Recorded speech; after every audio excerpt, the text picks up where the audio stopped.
Ali hafal Quran, Utsman hafal Quran, tetapi selain itu kita tidak mengetahui ada sahabat yang hafal Quran. Abu Bakar, Umar itu tidak hafal Al-Quran.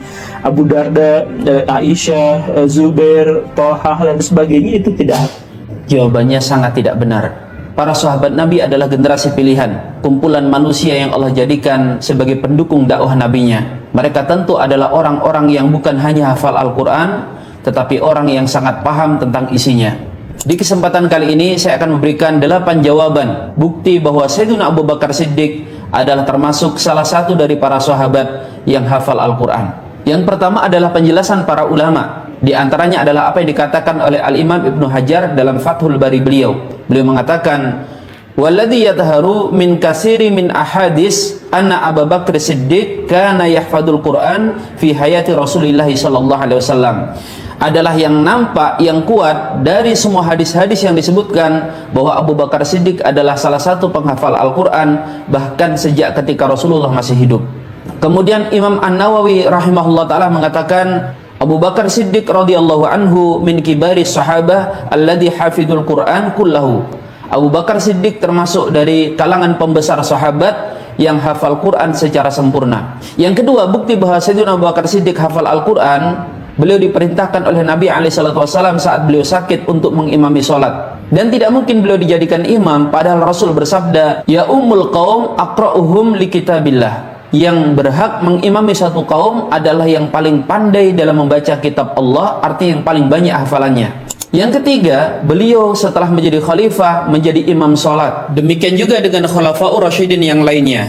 Ketika mereka menjadi pemimpin negara, mereka bukan hanya menjadi pemimpin di masyarakat, tetapi juga menjadi pemimpin dalam sholat. Yang keempat, bukti bahwa Abu Bakar hafal Al-Quran, beliau pernah berkata, "Qara'tul Quran min awalihi ila akhirihi. Falam ara fihi ayatun arja wa ahsan min qawlihi tabaraka wa ta'ala qul kullu ya'malu ala syakilatih."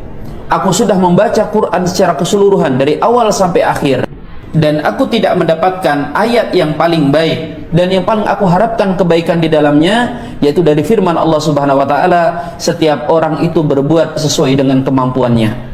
Yang kelima adalah ucapan beliau, yaitu dikala beliau berkata, "Ayu ardin tuliquni wa ayu sama'in tadilluni idza qultu fil Qur'an bi ra'yi aw bima la a'lam." Bumi mana yang akan menampungku dan langit mana yang akan menaungiku jika aku berkata tentang Al-Quran berdasarkan pendapatku sendiri atau dengan hal yang aku tidak mengetahuinya.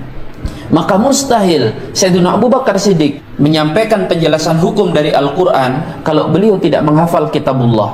Yang keenam, beliau disebutkan oleh para ulama dalam Tabaqat Hufat.